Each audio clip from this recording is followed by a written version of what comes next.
ஹல்லேலூயா, ஹல்லேலூயா. உம்முடைய பிதாவாகிய தேவனாலும் கர்த்தராகிய இயேசு கிறிஸ்துவினால் உங்கள் அனைவருக்கும் கிருபையும் இரக்கமும் சமாதானமும் உண்டாவதாக. ஆமென். ஹல்லேலூயா. இந்த நாளில் நாம் சிந்திக்கும்படியாக தெரிந்துகொண்டதான வேத வார்த்தை மத்தேயு எழுதின சுவிசேஷம் 18ஆம் அதிகாரம் 3வது வசனத்தை நாம் வாசிப்போம். Matthew chapter 18 verse 3. மத்தேயு 18:3. நீங்கள் மனம் திரும்பி பிள்ளைகளை போல் ஆகாவிட்டால் பரலோக ராஜ்யத்தில் பிரவேசிக்க மாட்டீர்கள் என்று மெய்யாகவே உங்களுக்கு சொல்லுகிறேன். அல்லேலூயா. நீங்கள் மனம் திரும்பி பிள்ளைகள் போல ஆகாவிட்டால், ஆண்டவர் சொல்லுகிறார். இது இயேசு சொன்ன வார்த்தை. அவர் சொல்லுகிறார், பரலோகத்தை நீங்கள் சுதந்திரிக்க வேண்டுமானால் உங்களுடைய வாழ்க்கை குழந்தைகளை போல மாற வேண்டும். கள்ளம் கபடமற்ற வாழ்க்கை, சூது வாது இல்லாத, பொறாமை இல்லாத, பெருமை இல்லாத ஒரு உன்னதமான ஒரு வாழ்க்கை நீங்கள் அனைவரும் வாழ வேண்டும் என்று ஆண்டவர் விரும்புகிறார். அதற்காகத்தான் பிள்ளைகளை போல மாற வேண்டும் என்று சொல்லுகிறார். வாலிபர் என்று சொல்லவில்லை, வயோதிபர்கள் அனுபவிக்கவர்கள் என்று சொல்லவில்லை, பிள்ளைகளை போல மாற வேண்டும். இதைத்தான் நாம் மத்தேயு 19ஆம் அதிகாரம் Glory to God. மத்தேயு 19:14 நாம் வாசிக்கும் பொழுது, இயேசுவோ சிறுபிள்ளைகள் என்னிடத்தில் வருகிறதுக்கு இடம் கொடுங்கள், அவர்களை தடை பண்ணாதிருங்கள், பரலோக ராஜ்யம் அப்படிப்பட்டவர்கள் உடையது என்றார் என்று நாம் பார்க்கிறோம். அல்லேலூயா. பரலோக ராஜ்யம் சிறுவர்களுக்கு என்று ஆண்டவர் சொல்கிறார். நாம் சிறுபிள்ளைகளை போல நம்முடைய வாழ்க்கை மாற வேண்டும். இன்னைக்கு பூரா நம்முடைய வாழ்க்கை எப்படி இருக்கிறது? மற்றவர்களை பார்த்தால் பொறாமை. அடுத்தவங்களுடைய வாழ்க்கை பார்த்து நாம் என்ன செய்கிறோம்? பொறாமைப்படுகிறோம். ஆண்டவர் அவளுக்கு கொடுத்திருக்கிறாரு, எனக்கு கொடுக்கல. அவங்க நல்லா இருக்காங்க, நான் நல்லா இல்லை. அவங்க ஆரோக்கியமாக வாழ்ந்தாங்க, எனக்கு பலகீனம், சுகவீனம். இப்படி நாம் மற்றவர்களை பார்த்தே நாம் என்ன செய்கிறோம்? நம்முடைய வாழ்க்கையிலே நாம் அநேக கேடான ஒரு எண்ணங்களோடு நாம் வாழ்ந்து கொண்டு இருக்கிறோம். ஆனால் தான் ஆண்டவர் சொல்லுகிறார், நீங்கள் சிறு பிள்ளைகளை போல, மனம் திருப்பி பிள்ளைகளை போல ஆகாவிட்டால் பரலோக ராஜ்யத்தில் பிரவேசிக்க மாட்டீர்கள் என்று மெய்யாகவே என்று ஆண்டவர் சொல்ல. மெய்யாகவே அப்படின்னா உறுதிப்பட ஆண்டவர் ஒரு பிராமிஸாக இதை சொல்கிறார். நம்முடைய வாழ்க்கை மாற வேண்டும். பரலோக ராஜ்யத்தை நாம் பெற்றுக்கொள்ள வேண்டும். பரலோக ராஜ்யம் என்றால் என்ன? பரலோக ராஜ்யத்தில் பிரவேசிப்பதற்கு தடை என்ன? பரலோக ராஜ்யத்தை நாம் எப்படி பெற்றுக்கொள்வது என்பதை குறித்து நாம் இப்பொழுது சிந்திக்கிறது என்பதாக இந்த மத்தேயு எழுதின சுவிசேஷத்தை எழுதினது லேவி என்னும் ஒரு யூதர். சரியா? மத்தேயு கொடுத்திருக்காங்க அப்படின்னா அதுக்கும் சொல்லுவார். லேவி என்கிறது அந்த யூதர். லேவி என்றால் சமாதானம். இந்த லேவி என்கிறத அந்த யூதன் கலிலேயாவிலிருந்து தமஸ்கு செல்லும் பெரும் பாதையில் கப்பர்நகூம் பட்டணத்தில் சுங்க அதிகாரியாக இருந்தார். சுங்க அதிகாரி, டாக்ஸ் ஆபீசராக இருந்தார். அவரை கண்டு எல்லாரும் வெறுத்தார்கள். அவன் மேல் எல்லாரும் கோபப்படுவாங்க. வரி வசூலிக்க வந்து உங்க வீட்டுல வரி வசூலிக்கிறது எப்படி இருக்கும் அப்படிங்கறது கொஞ்சம் யோசிச்சு பாருங்க. நம்ம இடங்கள்லாம் அப்படி இல்லை. டாக்ஸை நம்ம கொண்டு போய் எரிஞ்சிடும், ஆபீஸ்ல போய் கட்டிட்டு வரோம். ஆனா வசூலுக்கு வந்தாங்க அப்படின்னா வீட்டை ஸ்ரீ வச்சிருப்பாங்க, மிரட்டுவாங்க. அதை 2 மடங்காக கேட்பாங்க. பலவிதமான தொந்தரவுகள்லாம் வரும். அதனால அவங்க எல்லாருக்கும் எப்படி இருக்கும்? கோபம் இருக்கும். ஆனால் அவனை தேடி இயேசு வந்தார் ஒரு நாள். அல்லேலூயா. வந்த இயேசு ஜனங்களெல்லாம் வெறுத்த அவனை ஆண்டவர் என்ன செய்தார்? வா, என் பின்னே வா என்று ஒரு அழைப்பை கொடுத்தார். Praise God. அல்லேலூயா. அன்பின் தேவனுடைய பிள்ளைகளே, லூக்கா 5ஆம் அதிகாரம் 28-29 நாம் வாசிக்கும் பொழுது நாம் பார்க்கிறோம், அவன் என்ன செய்கிறான்? தன்னை அழைத்த அந்த ஆண்டவர் எல்லாவற்றையும் விட்டுவிட்டு அவருக்கு பிடிச்ச அந்த மனிதன், அந்த லேவி என்பவர் விருந்து வைத்தார். ஒரு பெரிய ஒரு விருந்து வைத்து அவன் என்ன செய்தான்? தன்னுடைய பெயரை தேவ ஈவு, தேவ கிருபை என்ற அர்த்தம் கொள்ளும் மத்தேயு என்று மாற்றிக்கொண்டான். அல்லேலூயா. மத்தேயு என்று சொன்னால் என்ன அர்த்தம்? தேவ கிருபை, தேவ ஈவு அப்படின்னு அவனுடைய பெயரை மாற்றிக்கொண்டான். இயேசு அவனை தமது அப்போஸ்தலரில் ஒருவனாக ஏற்றுக்கொண்டார். அல்லேலூயா. அப்போ ஒரு அப்போஸ்தலனாக ஏற்றுக்கொள்ளப்பட்ட மத்தேயு அவர் எழுதும் பொழுது அவருடைய சுவிசேஷத்திலே நாம் பார்க்கிறோம். இந்த 28 அதிகாரங்கள் அடங்கிய மத்தேயு சுவிசேஷத்துல 33 இடத்துல பரலோகம் பரலோகம் பரலோகம் என்று வருகிறது. பரலோகம் ராஜ்யத்தை குறித்து சொல்லப்படுகிறது. இந்த மத்தேயு என்பது பரலோக ராஜ்யத்தை குறித்ததான ஒரு சுவிசேஷம். இந்த சுவிசேஷத்தை இந்த மத்தேயு எழுதினார். பரலோக ராஜ்யம் என்பதற்கு என்ன என்பதை நாம் பார்க்க வேண்டும். பரலோக ராஜ்யம் தான் நாம் சென்றடையக்கூடிய ஒரு வீடு. இந்த பூமி நமக்கு சொந்தம் அல்ல. இந்த பூமியிலே நாம் நிலையற்றவர்களாய் இருக்கிறோம். ஆனால் பரலோக ராஜ்யம் அது நமக்காக ஆயத்தமாய் இருக்கிறது. ஒரு நாள் எல்லாரும் நாம் பரலோகத்துக்கு செல்ல வேண்டும், பரலோக ராஜ்யம் செல்ல வேண்டும். இந்த பரலோக ராஜ்யம் யூத நாட்டில் பரலோக ராஜ்யம் என்று சொல்லப்படுகிறது. யூதர்கள் அப்படித்தான் அவர்கள் இருந்திருக்க வேண்டும். யூத நாடு ஒரு பரலோக ராஜ்யமாக இருந்திருக்க வேண்டும். காரணம் என்ன? யூதருடைய ராஜாவாக இயேசு பிறந்தார். தாவீதின் குமாரனாய் யூதருக்கு ராஜாவாய் பிறந்தார் என்று மத்தேயு 2வது வசனத்திலே நாம் வாசிக்கிறோம்.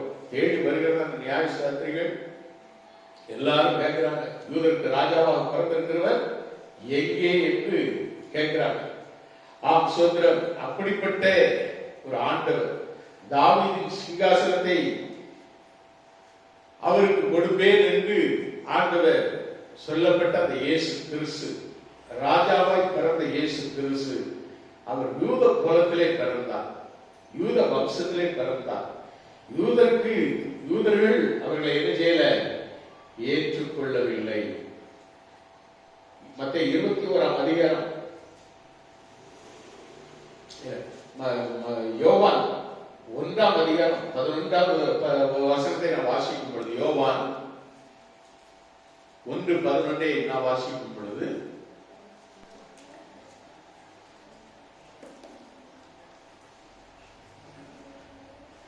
அவர் தமக்கு சொந்தமானதினாலே வந்தார், அவருக்கு சொந்தமானவர்களோ அவரை ஏற்றுக்கொள்ளவில்லை. அல்லேலூயா. அவர் தமக்கு சொந்தமானதினாலே வந்தார். சொந்தமாக யூத ஜனங்களை ஏற்றுக்கொண்டுதான் யூத குலத்திலே பிறந்தார். ஆனால் யூதருக்கு ராஜாவாக பிறந்த அந்த இயேசு கிறிஸ்துவை அவர்கள் ஏற்றுக்கொள்ளவில்லை. அவருக்கு சொந்தமானவர்களோ அவரை ஏற்றுக்கொள்ளவில்லை. அப்படினால்தான் மத்தேயு 21:43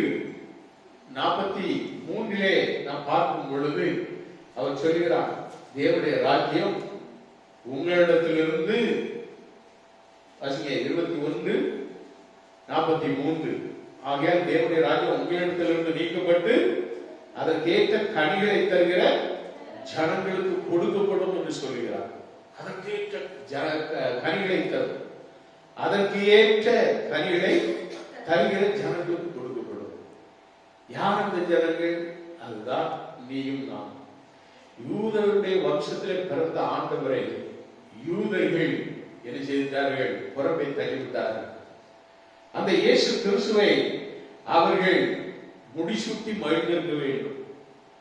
அதற்கு பதிலாக முட்கிரீடத்தை அவருக்கு அணிவித்தார்கள், அவரை சிலுவையில் அடித்தார்கள், அவரை வெறுத்து புறந்தள்ளினார்கள். ஆண்டவர் சொல்கிறார், அதற்கு ஏற்ற கனிகளை தருகிற ஜனங்களுக்கு கொடுப்பேன். பரலோக ராஜ்யம் இப்பொழுது புறஜாதியான நம்மிடத்திற்கு வந்திருக்கிறது. ஒரு அல்லேலூயா சொல்லுமா? அல்லேலூயா. அந்த பரலோக ராஜ்யத்தை நாம் பெற்றுக்கொள்ள வேண்டும். சபையில் பரலோக ராஜ்யம், சபையில் பரலோக ராஜ்யம் வெளிப்படணும்.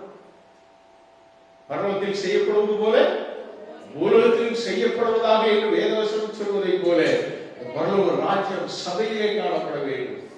சபையானது பரலோக ராஜ்யமாக மாற வேண்டும். தேவனுடைய ராஜ்யம் மார்க்கு 9ஆம் அதிகாரம் 1வது வசனத்திலே நான் வாசிக்கும் பொழுது, அன்றியும் அவர் அவர்களை நோக்கி, இங்கே நிற்கிறவர்களில் சிலர் தேவனுடைய ராஜ்யம் பலத்தோட வருவதை காணவும் மரணத்தை ருசி பார்ப்பதில்லை என்று மெய்யாகவே உங்களுக்கு சொல்கிறேன் என்றார். அப்போ பலத்தோட வருகிறதான ராஜ்யம், பலத்தோட வருகிறதானே ராஜ்யம். தேவனுடைய ராஜ்யம் ருசிக்கும் குடிக்கும் அல்ல. எனது சொல்லுங்க, தேவனுடைய ராஜ்யம் ருசிக்கும் அந்த பலமிக்க வார்த்தையினால் வசனத்தினாலே கட்டப்படுகிற ஒரு ராஜ்யம். அந்த பரலோக ராஜ்யத்திலே நாம் பிரவேசிக்க வேண்டும். சபையானது, தேவ சபையானது பரலோகத்தின் ரகசியங்களை வெளிப்படுத்துகிறது. எபேசியர் புத்தகத்தை நாம் வாசிக்கும் பொழுது எபேசியர் 3ஆம் அதிகாரம்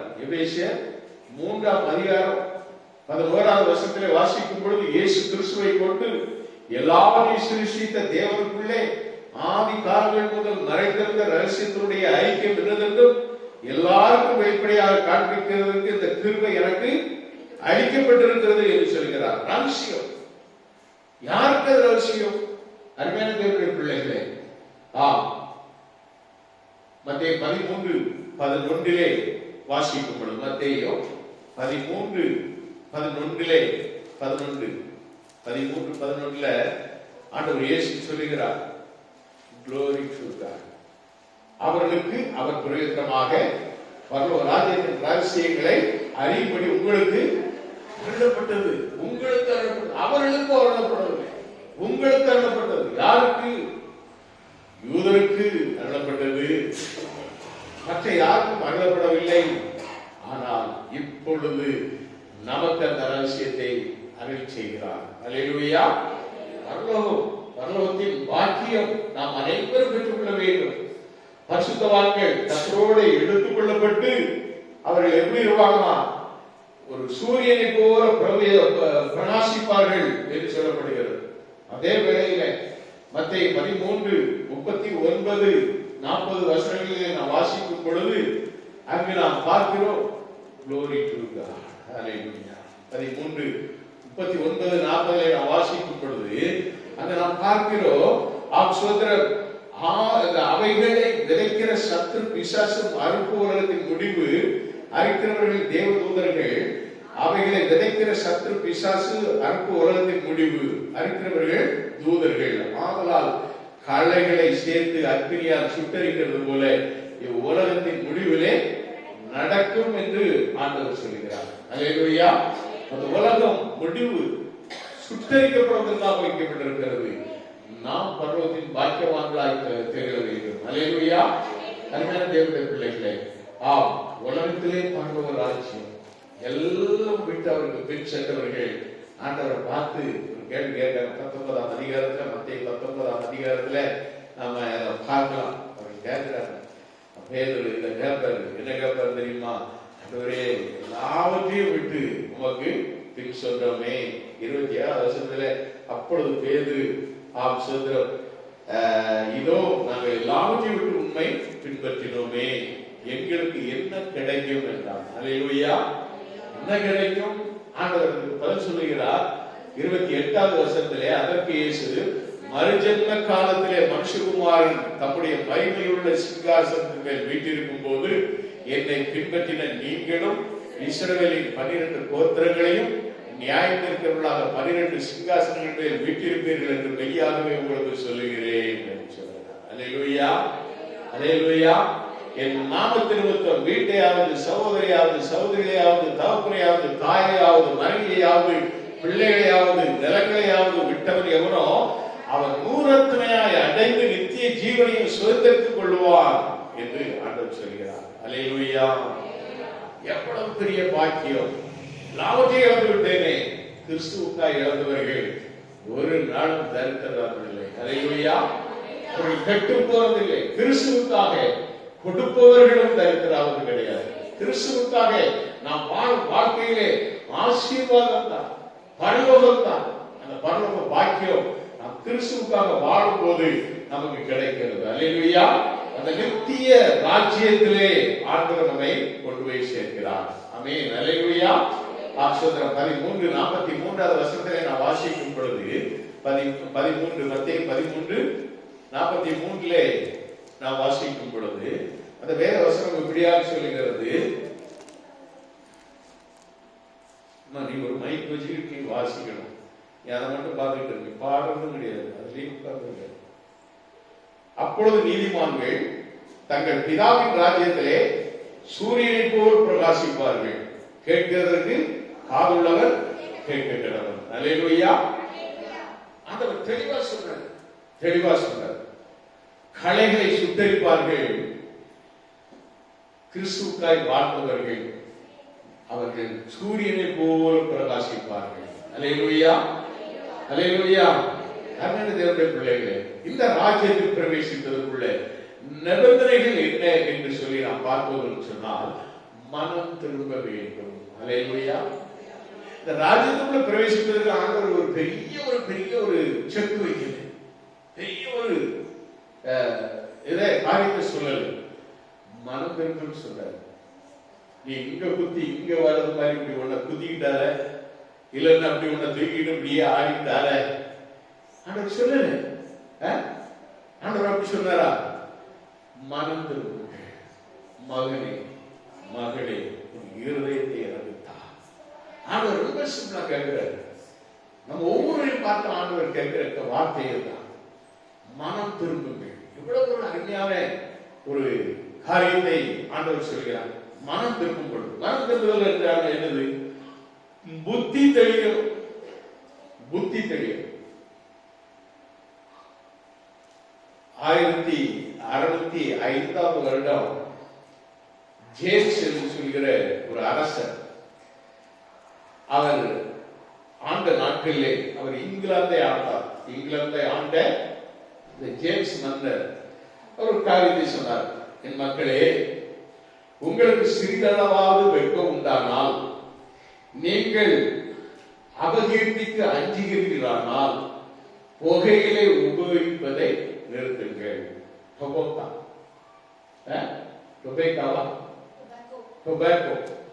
இந்த புகையிலை நிறுத்த போடுறத நிப்பாட்டுங்க. வாயில போட்டாலும் சரி, இல்ல அதை சுருட்டா குடித்தாலும் சரி, இந்த புகையிலை போடுறதை நிறுத்துங்க அப்படின்னு அந்த மன்னர் அதை சொல்லிட்டு, அது அறிவீனத்தால் நுழைந்து மதியினத்தால் வளர்ந்த இழிவான பழக்கம், புகையிலை பார்வைக்கு அருவருப்பானது, மூளைக்கு கேடும், இருதயத்திற்கு தீங்கும் விளைவிப்பது. அதன் புகை நரகத்தின் புகையை ஒத்தது அப்படின்னு சொல்றாரு. அந்த புகை இப்படி ஒரு அறிக்கை அந்த மன்னரால் சொல்லப்பட்டது. எப்போ? 1605. நம்ம 2025 இருக்கிறோம். 2000 எத்தனை வருஷங்கள். இப்பதான் அது அமோகமா நடக்குது. கோயிலைய அப்படி உள்ளபையில போட்டு அப்படி ஒரு கசைக்கு அப்படின்னா அதுக்கு போய் உட்காரு. கொஞ்ச நேரம் பார்த்தா அந்த 2-3 பல்லு இருக்காது. அரிசி உள்ள பல்லு அரிசி ஓட்டப்பெல்லாம் இருக்கும். அப்பவும் அந்த ஓட்டப்பல் பத்திக்கு அதை போட்டு இடிச்சு பேக்கிங் பண்ணி வச்சுக்கிறான். இந்த பக்கத்துல ஒரு சொருகிறான், இந்த பக்கத்துல ஒரு சொருகிறான். அதெல்லாம் பொட்டாணி பிள்ளைகளை எப்படி போய் கொஞ்சம் எனக்கு தெரியல. நாரவாயம் அப்படிப்பட்ட வாழ்க்கை வளர்ந்துட்டு இருக்காங்க இப்போ உள்ள ஜனங்கள். வாய் பூரா ஸ்மோக்கிங், கஞ்சா அப்படி மரணமான போதை வசு. அன்றைக்கே அந்த மண்ணை பெரிய ஒரு அதை எப்படி சொன்னா, என் மக்களே உங்களுக்கு சிறிதளவாவது வெட்கம் உண்டானால் கேட்கலாம். இவ்வளவு அந்த மன்னன் கேட்ட கேள்விதான். அருமையான தேவனுடைய பிள்ளைகள், புத்தி தெரிய வேண்டும். அதுதான் மனம் திரும்புது. புத்தி தெரிய வேண்டும். நம்ம வாசிக்கிறோம். யாரும் வாசிக்கிறோம்? லூக்கா 15 அதிகாரத்துல நம்ம பார்க்கிறோம். கெட்ட குமாரனை பார்க்கும் பொழுது அதுல 17வது வருஷத்துல வாசிக்கும் பொழுது நாம் பார்க்கிறோம் என்ன சொல்லப்படுது. லூக்கா 15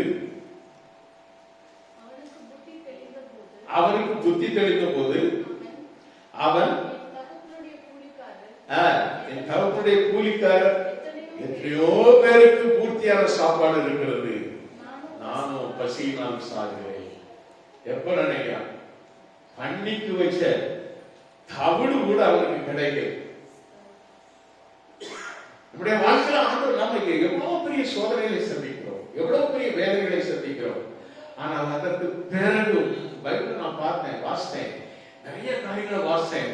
வாசிக்க சொல்லப்படுகிறது என்னன்னா, இவ்வளவு நடந்ததுக்கு பிறகும் அவர்கள் தேவனை தூஷித்தார்கள். எது அவ்வளவு சோதனையில் ஆகப்பட்டும், அவ்வளவு வேதனையில் ஆகப்பட்டும் தேவனை தூஷிக்கிறார்கள், தேவனை நாமத்தை மயக்கப்படுத்துகிறார். ராஜாவில் இருந்து அத்தனை கடைக்கோடி ஜனங்கள் இருக்கு வரைக்கும் அவர்கள் செய்த பாவம் அதுதான்.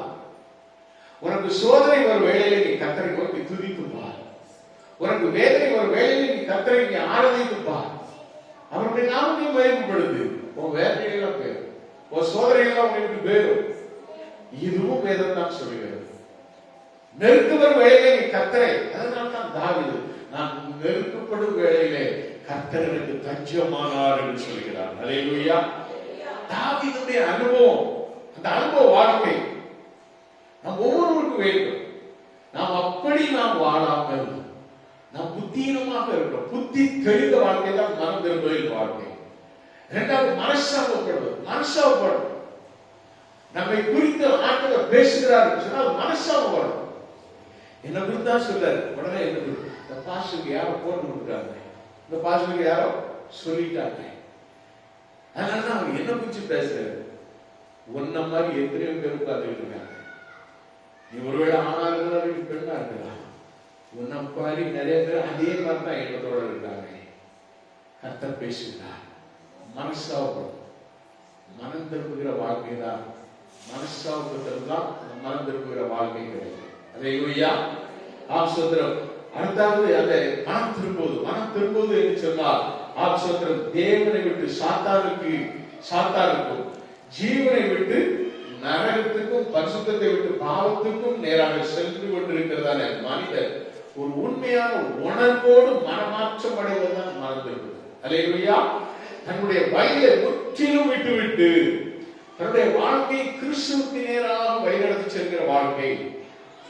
இயேசுவின் பின்னே இந்த அப்போஸ்தலர்கள் எல்லாரையும் பார்த்தால் ஆண்டவர் அவர்களை அழைக்கும் பொழுது எல்லாவற்றையும் விட்டு அவர்கள் பின் செல்வார்கள். நாம் அப்படியா சொல்றோம்? எல்லாவற்றையும் விட்டு அப்படின்னா நாங்க பூவாவுக்கு என்ன செய்வோம் அப்படின்னு நம்ம கேட்போம். ஆண்டவர் நம்ம எல்லாரையும் ஊழியத்துக்கு அழைக்கப்பட்டவர்கள் அவருக்கு பின் செல்ல வேண்டுமானால் எல்லாவற்றையும் விட்டு சொன்னார். நம்முடைய பற்று என்பது அது கிறிஸ்து பேர்ல, உலகத்தின் பேர்ல இருக்க மனைவி பிள்ளைகள் யாருடைய பேர்ல இருப்பார், அவருக்கு பின் செல்வர்களாய் காணப்பட வேண்டும். அல்லேலூயா. இந்த பரலோக ராஜ்யத்தில் பிரவேசிப்பதற்கு ஒன்று மனதிருக்க வேண்டும், இரண்டாவது அவருக்கு பின் செல்ல வேண்டும். அல்லேலூயா. என் பின்னே வாருங்கள். நீங்க 4ஆம் அதிகாரம் 19, 8ஆம் அதிகாரம் 22வது வசனங்களை நீங்க வாசிக்கும் பொழுது அங்க நம்ம பார்க்கலாம். மத்தேயு 4ஆம் அதிகாரம் 19வது வசனத்துல நம்ம வாசிக்கும் பொழுது 4:19 அங்க நம்ம பார்க்கிறோம். அருமையானவர்களே, என் பின்னே வாருங்கள், உங்களை மனுஷர்களை பிடிப்பவர்களாக்குவேன். 8ஆம் அதிகாரம் 22வது வசனம், 8:22 Glory to God.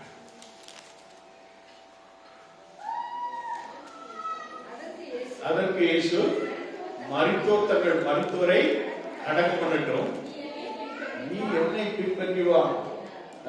கொஞ்சம் சொல்றான், என் வீட்டுல ஒரு சாவு இருக்கு, நான் அதை போய் அடக்கம் பண்ணிட்டு வா. மரித்தோர் தங்கள் மரித்தோரை அடக்கம் பண்ணட்டும், நீ என்னை பின்பற்றி வா. யாரோ ஒருத்தர் நம்முடைய தூரத்து சொந்தமாக இவங்களுக்கு ஒரு சாக்கு வேண்டும். என்ன சாக்கு வேணும்? கட்டடிப்பதற்கு, சர்ச்ச கட்டடிப்பதற்கு ஒரு சாவு விழுந்துட்டு மரித்தோர் பின்னே போகிறவர்கள், இயேசுவின் பின்னே வரக்கூடியவர்கள் ஜீவனுள்ள பிள்ளைகள். Praise God. Hallelujah. எந்த சாவு இருந்தாலும் கிறிஸ்துவுக்கு, ஒருவேளை நானே செத்து போனாலும் சரி, ஆராதனை நடக்கும்.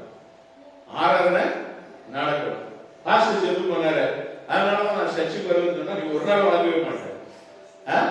பாஸ்டர் போக வேண்டிய இடத்துக்கு போய் சேர்ந்துருவாரு. நீ போனமா இல்லையா?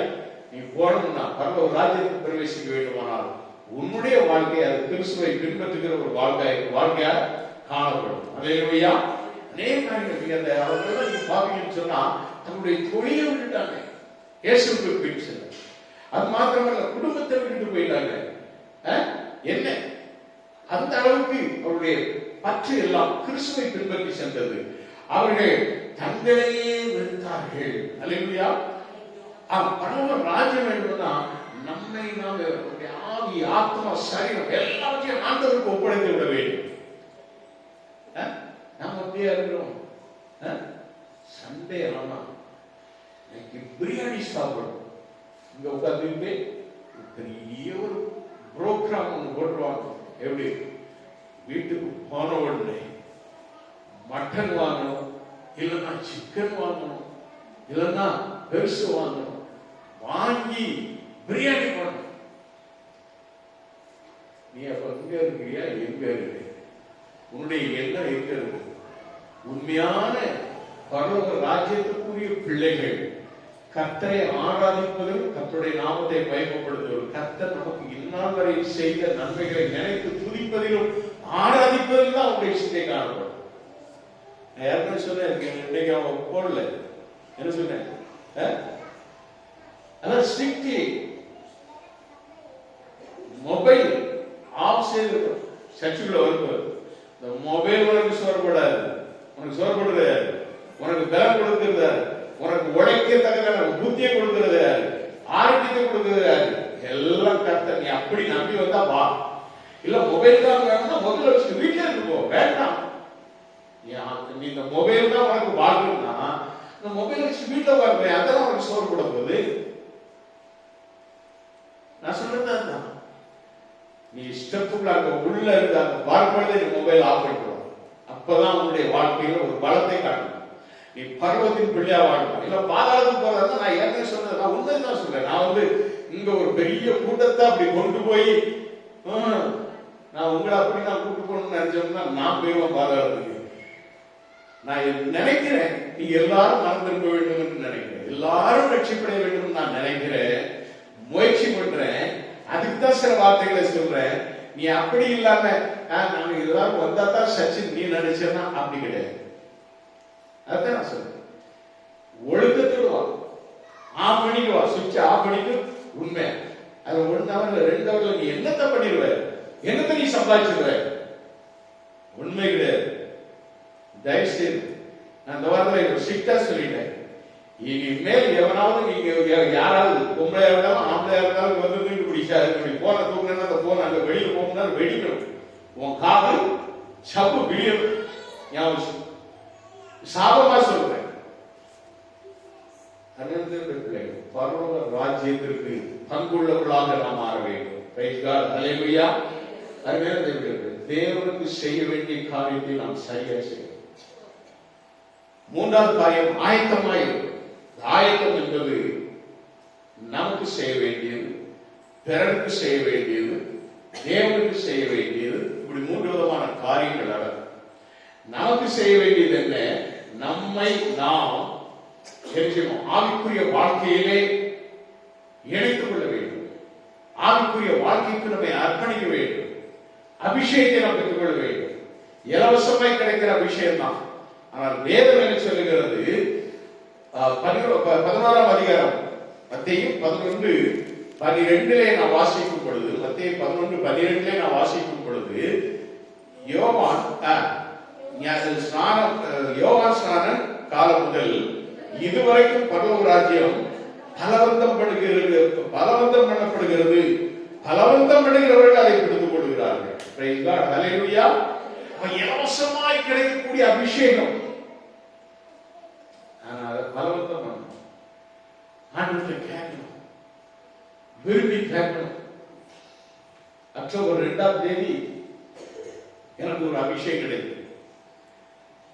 அபிஷேகத்துல ஒரு மீட்டிங்ல வச்சு நான் உள்ள என்றால் பொழுது அபிஷேகம் இல்லாத ஒரு மனுஷன்.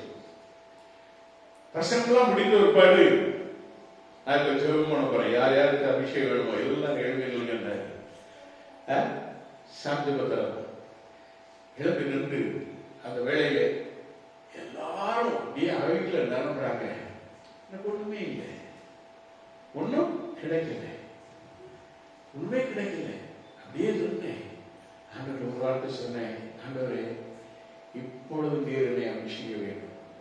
என்னை அபிஷேக விட்டால் இந்த இடத்துல நான் பிறந்தோம், நான் உயிரோட இருக்கிற பிரயோஜனமே கிடையாது. ஒன்று என்னை அபிஷேகம் பண்ணும், இல்லை என்றால் என் ஜீவனை எடுத்துக்கொள்ளும். அடுத்த செகண்ட் அடுத்த நொடியில அபிஷேகம் இறங்கிச்சு.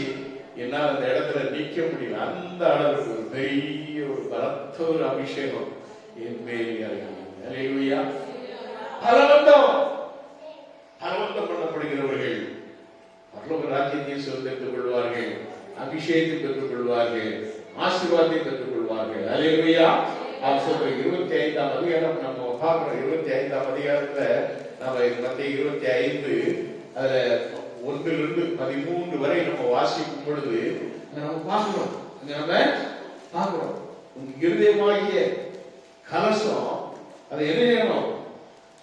ஆவினாலே, எண்ணெயினாலே அபிஷேகம் பண்ணப்பட வேண்டும். 25 1 அப்படி நாம் வாசிக்கும் பொழுது நம்ம பார்க்கிறோம். 13 வசனத்துக்குள்ள நம்ம வாசிக்கும் பொழுது புத்தியுள்ள ஸ்திரீகள், புத்தி இல்லாத ஸ்திரீகள், 5 பேர் புத்தி உள்ளவர்கள், 5 பேர் புத்தி இல்லாதவர்கள். நம்முடைய பாத்திரம் எண்ணெய் இல்லாத ஒரு வாழ்க்கையாக இருந்தால், அபிஷேகம் இல்லாத வாழ்க்கை நம்மால என்ன முடியாது.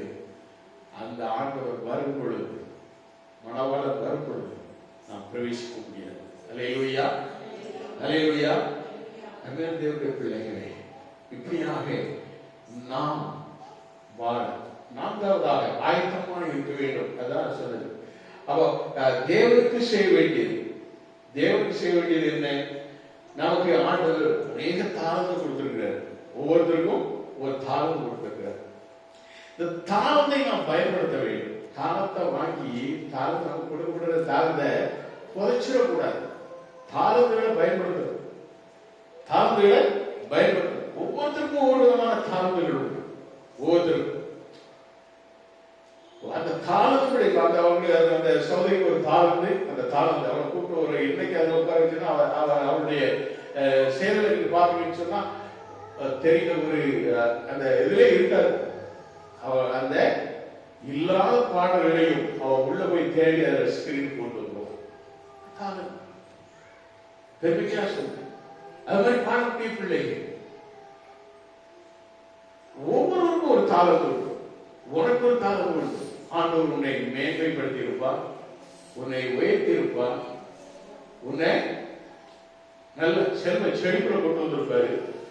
உன் கையை இப்படி முடக்கிட்டு நீ உள்ள உட்கார்ந்துருந்தா முடவனாதான் பின்னால இருப்ப.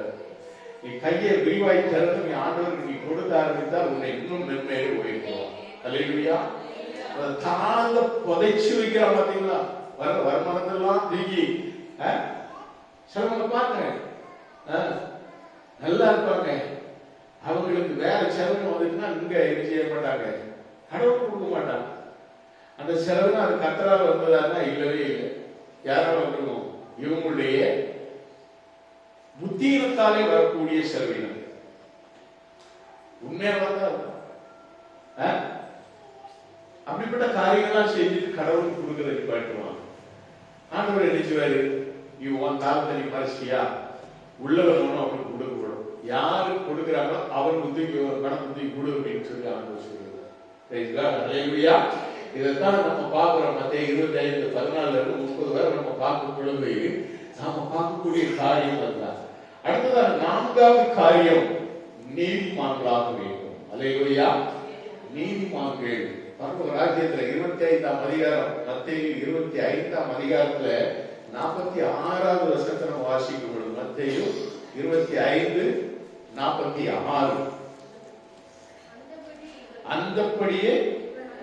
அந்தபடி இவர்கள் நித்திய ஆக்கினை அடையவோ நீதிமான்களோ நித்திய ஜீவன் அடையவும் போவார்கள் என்றார். அல்லேலூயா. இப்ப யார் இவர்கள்? நித்திய ஆக்கினை அடைகிறவர்கள் ஒரு சிலர், நீதிமான்கள் நித்திய ஜீவனை அடைவார்கள். அல்லேலூயா. 13ஆம் அதிகாரம் 43வது வசனத்தில் நம்ம பார்க்கும் பொழுது 13:43 நம்ம பார்த்தா அங்கே இதை குறித்து ஆண்டவர் சொல்றாரு. அப்பொழுது நீதிமான்கள் பிதாவின் ராஜ்யத்திலே சூரியனை போல் பிரகாசிப்பார்கள், கேட்கிறதற்கு காதுள்ளவர் கேட்க கடவன் என்று சொல்கிறார். ஹல்லேலூயா. அதனால பிள்ளைகளே, நீதிமான்களாக நாம் நீதிமான்களாக இருக்கும் பொழுது பரலோக ராஜ்யத்திற்குள் பிரவேசிக்கிறவர்களாக காணப்படுவோம். ஹல்லேலூயா. அப்ப பரலோக ராஜ்யத்திற்குள் பிரவேசிப்பதற்கு தடை என்ன? என்ன தடை? என்னெல்லாம் செய்தா பரலோக ராஜ்யத்துக்கு போகலாம்னு பார்த்தோம். இப்ப தடைகள் என்ன அப்படின்னு நம்ம பார்த்தோம்னா, ஒன்று நிர்விசாரம். 24ஆம் அதிகாரம், மத்தேயு 24ஆம் அதிகாரம் 37 இருந்து 39 வரை நம்ம வாசிக்கும் போது அங்க நம்ம பார்க்கிறோம். 24ஆம் அதிகாரம் 34 இருந்து 37 இருந்து 39 வரை நம்ம வாசிக்கும் பொழுது அதுல நம்ம பாருங்க அங்க என்ன சொல்லப்பட்டிருக்கிறது அப்படின்னு சொல்லி நம்ம பார்த்தா 37ஆம் வசனத்தில் நோவாவின் காலத்தில் எப்படி நடந்ததோ அப்படியே மனுஷகுமாருக்கும் நடக்கும். எப்படி எனில், ஜனப்பிரயத்திற்கு முன்னால காலத்திலே நோவா பிழைக்குள் பிரவேசிக்கும் நாள் வரைக்கும் ஜனங்கள் புசித்தும் குடித்தும் பெண் கொண்டும் செவிலில் என்ன செய்யறாங்க? பெண் கொடுத்தும் ஜலப்பிரளயம் வந்து அவர் அனைவரையும் வாரிக்கொண்டு போக மட்டும் உணராது இருந்தார்கள். நிர்விசாரம்னா என்னது? உணர்வற்ற வாழ்க்கை. எவ்வளவு போதனை பரிசாரம், எவ்வளவு போதனையை கேட்டால் மாறவே மாட்டேன். நான் என் இஷ்டத்துக்கு தான் வருவேன், என் இஷ்டத்துக்கு தான் சர்ச்சைக்கு வருவேன். என்னை யாரும் கேட்டாலும் நான் திருந்த மாட்டேன், கேட்டாலும் திருந்த மாட்டேன். இப்படிப்பட்ட ஒரு வாழ்க்கை வாழ்கிறது தான் நிர்விசாரம். இவர்கள் பரலோக ராஜ்யத்தில் பங்கு பெறவே முடியாது. வேதம் சொல்லுகிறது, நான் சொல்லல, வேதம் சொல்லுகிறது. அடுத்ததாக ஐஸ்வர்ய மயக்கம். அடுத்தது இருந்து 19ஆம் அதிகாரம் மத்தேயு 19ஆம் அதிகாரத்துல 16வது வசனத்துல இருந்து நம்ம அதை பார்க்கணும். மத்தேயு 19:14 இருந்து நம்ம பார்க்கும்போது அங்க நம்ம பார்க்கிறோம். அங்க என்னது? அப்பொழுது ஒருவன் வந்து அவரை நோக்கி, நல்ல போதகரே, நித்திய ஜீவனை அடைவதற்கு நான் எந்த நன்மை செய்ய வேண்டும் என்று கேட்டார். அவர், நீ என்னை நல்லவன் என்று சொல்வானே அப்படின்னு சொல்லிட்டு, நீ ஜீவனை பிரவேசிக்க விரும்பினால் கற்பனைகளை கைக்கொள் என்றார். அவன் சொல்றான், எல்லாத்தையும் நான் பண்ணிட்டப்பா அப்படின்னா. உடனே அவன் ஆண்டவர் சொல்றாரு, நீ என்ன செய்ய? 21ஆம் வசனத்துல சொல்றாரு, நீ பூரண சத்ருனாய் இருக்க விரும்பினால் போய் உனக்கு உண்டானவைகளை விட்டு தரித்திரன் கொண்டு, அப்பொழுது பரலோகத்தில் உனக்கு பொக்கிஷம் உண்டாயிருக்கும் என்று பின்பு என்னை பின்பற்றி வா அப்படின்றார். அவ்வளவுதான். பெரிய ஐஸ்வர்யவான். அவனோட போய் இந்த வார்த்தையை சொன்னா அவன் என்ன செய்வான்? வேண்டாம், எனக்கு இந்த உலகத்துல இருக்கிறது வேற, குடிச்சு வெறிச்சு ஐஸ்வர்யம் போல வாழ்ந்து நரகத்துல போய் சேர்ற லாசர் மாதிரி நான் தரித்திரமா வாழ விரும்பல, பரலோக ராஜ்யம் வேண்டாம். அதனாலதான் ஐஸ்வர்யம் மயக்கம். சம்பத்தின் மேல், பொருள்களின் மேல் உன் ஆசையை வைக்காதே. அல்லேலூயா.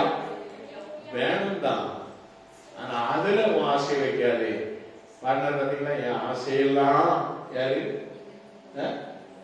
இயேசுதான் அப்படின்னு ஒரு பாட்டு ஒண்ணு உண்டு. இயேசுதான் உன் ஆசையை வை, இயேசுவை நேசி. உலகத்தில் உள்ளவைகளிலும் என்ன செய்யாத, அன்பு கூறாதே. அப்படிதான் வேதம் சொல்லுகிறது. அடுத்த மனித பாரம்பரியம் நாங்க இதுல இருந்து வந்தோம், அதை நாங்க ஒரு நாள் விட்டு கொடுக்க மாட்டோம். பாரம்பரியம். இன்றைக்கு பாரம்பரிய கிறிஸ்தவர்கள் இருந்து சிலர் இருப்பாங்க, அவங்க அந்த பாரம்பரியத்திலிருந்து மாறவே மாட்டோம். வேண்டாம், நீ யாங்கிட்ட வா அப்படின்னு சொல்லி இருக்காங்க. ஆவிக்குரிய உள்ளவர்களையும் அவங்க அவங்க பக்கம் எழுதிடுவாங்க. பாரம்பரியம் அப்படிதான் போகும். பாரம்பரியத்தை உதறி கழிந்து கிறிஸ்துவ பின்னால் வரும். 15ஆம் அதிகாரம் மத்தேயு 15:6 நான் வாசிக்கும் பொழுது, மத்தேயு 15ஆம் அதிகாரம் 6வது வசனத்திலே, உங்கள் பாரம்பரியத்தினாலே தேவனுடைய கற்பனையை அவமாக்கி வருகிறீர்கள். அல்லேலூயா. அப்படி சொல்லிட்டு மாயக்காரரே அப்படிங்கிறார். மாயக்காரரே உங்களை குறித்து அப்படின்னு சொல்லி சொல்றாரு. அப்போ மாயமான வாழ்க்கை, மாயமான வாழ்க்கை, மாயமான வாழ்க்கை. அல்லேலூயா. இந்த மனித பாரம்பரியம் கடைசியில் எப்படி போயிருது? மாய்மால வாழ்க்கைன்னு பேரு. மாய்மால வாழ்க்கையை குறித்து 23ஆம் அதிகாரத்துல 14வது வருஷத்துல நம்ம வாசிக்கும் பொழுது 23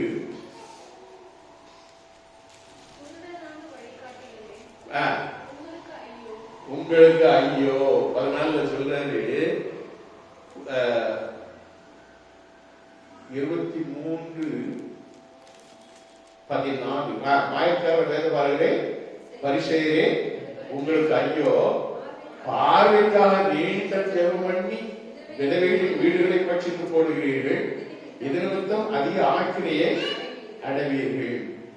மாயக்காரரே வேதபாரகரேன்னு சொல்லி அதுல நீங்க பாத்தீங்கன்னு சொன்னா அதுல கிட்டத்தட்ட 29வது வசனம் வர ஆண்டவர் அவங்களை வச்சு வாங்குறாரு. மாயக்காரரே வேதபாரகரே பரிசேயரே உங்களுக்கு ஐயோ, வெள்ளையடிக்கப்பட்ட கல்லறைகளே அப்படின்லாம் சொல்லி நாம 27வது வசனத்துல நம்ம வாசிக்கலாம். இப்படி மாய்மால வாழ்க்கை, வெள்ளையடிக்கப்பட்ட ஒரு வாழ்க்கை, வெளியில பரிசுத்தம், உள்ள என்னது? வெள்ளையடிக்கப்பட்ட கல்லறை இருக்கணும். எனக்கு ஹெட்மாஸ்டர், எனக்கு நான் எஸ்எல்சி படிக்கும் போது எனக்கு ஹெட்மாஸ்டர் வந்து அரியர்னு ஒரு ஐயர், பிராமின், வேதத்தை கரைச்சி பிடிச்ச மனுஷன். அத்தனை பிராமியும் அவன் வீட்டுல வேதம் இல்லாத, பைபிள் இல்லாத ஒரு பிராமியும் இருக்க மாட்டான். அவர் வேதத்தை படிச்சவர், அப்படியே வருவார், அப்படியே பிறகு அப்படி எடுத்துக்கிட்டே வருவார். கையை ஏற்கனவே கையை முடிய ஆடும், பிறகு முடிய ஆடும். அவர் கேட்டு வெள்ளையடிக்கப்பட்ட கல்லறைகளை அப்படின்னு சொல்லிட்டு சொல்லா அப்படின்றார். அடுத்த செகண்ட் சொல்லணும், இல்லைன்னா பரிபரியான முதல்களோடு நீலாம் என்னடா வேதக்காரன், இப்படிதான் நீனா என்னடா வேதக்காரன், கிறிஸ்தவனுக்கு வேதக்காரன். நான் ரொம்ப சிம்பிளா சொல்றேன், வெளியில நெருக்கடி உள்ள குழுக்கடி, வெளியில நெருக்கடி உள்ள குழுக்கடி. வெள்ளையடிக்கப்பட்ட கலர் அப்படின்னா வெளியில இருக்கணும், அப்படியே வெளியில வெள்ளையே உள்ள தோண்டி பார்த்தீங்கன்னா குழு. அப்படிப்பட்ட ஒரு வாழ்க்கை. அதனாலதான் மாய்மால வாழ்க்கை அப்படின்னு சொல்றேன். ஒரு பரலோக ராஜ்யத்துக்கு தடையாய் காணப்படுவது என்னது? நிர்விசாரம், ஐஸ்வர்ய மயக்கம், மனித நம்முடைய குடும்ப பாரம்பரியங்கள். அடுத்ததாக நம்ம பார்க்கும் பொழுது நாம் சொல்ற மாய்மாலம், இப்படிப்பட்டவைகள் தான் பரலோக ராஜ்யத்திற்கு தடையாய் காணப்படுகிறது. அப்போ பரலோக ராஜ்யத்தில் பிரவேசிக்க சிலர்ல பரலோக ராஜ்யத்துக்கு போராட்டமா இல்லை அப்படின்னு 2 காரியங்கள் உண்டு. நித்தியத்தில் 2 இடங்கள் உண்டு. நித்திய வாழ்க்கை. நாம அந்த உலகத்துல மறிக்கத்தான் போறோம், எல்லாரும் மறிக்க போறோம். எல்லாரும் இந்த உலகத்தில் பிறந்த எல்லாரும் மறிக்கணும். ஒருவேளை ஆண்டுடைய வருகை இருக்குன்னா உயிரோடு இருக்கிற நாமும் என்ன சொல்லுவோம்? பரவத்துக்கு எடுத்துக்கொள்ளப்படும். அதே வேளையில நாம் மறித்தால் எங்க இருப்போம்? மறித்தால் எங்க இருக்கும்? 2 இடம், அதுதான் நியமனமான ஒன்று. ஒன்று நரகம், இன்னொன்று பரலோகம். நரகத்தை குறிச்சு நீங்க பாத்தீங்கன்னா மத்தேயு 5:29, 10:28 இதெல்லாம் பாத்தீங்கன்னா ஏறி நரகம், நரகாக்கினை, நித்திய ஆக்கினை, அவியாத அக்கினி, புறம்பான இருள், இப்படி பல வார்த்தைகளினாலே இந்த மத்தேயு சுவிசேஷகர் சொல்கிறார். இப்படிப்பட்ட ஒரு கொடுமையான ஒரு இடம் தான் நரகம். இந்த காரியத்தை அறிந்த யாராவது அப்படிப்பட்ட கொடுமையான இடத்துக்கு நம்ம போகணும்னு யாராவது விரும்புவாங்க? நரகத்துக்கு போகணும்னு யாராவது விரும்புவாங்களா? பிரஜாதிகள் இருக்கிற கெட்டி பிடிச்சு அனுப்புறது, கத்தரிக்காய் எங்களுக்கு கைலாசம் உங்களுக்கு. யாரு செத்து போனவங்களுக்கு கைலாசமா, உயிரோட இருக்க எங்களுக்கு என்னது கத்தரிக்காய். நாம நம்முடைய ஒவ்வொரு வார்த்தைகளும் பரலோகத்தின் ஆண்டவரை துதித்து பரலோகம் செல்ல வேண்டிய வாஞ்சியோடு நாம் வாழணும். பரலோகமே வாக்கியமே என்று நாம் வாழ கற்றுக்கொள்ள வேண்டும். பரலோகம் தான் நம்முடைய சொந்த வீடு என்று நாம் நினைத்து பரலோகத்திலே மனுஷன் சொல்லவுகள் கமிச்சை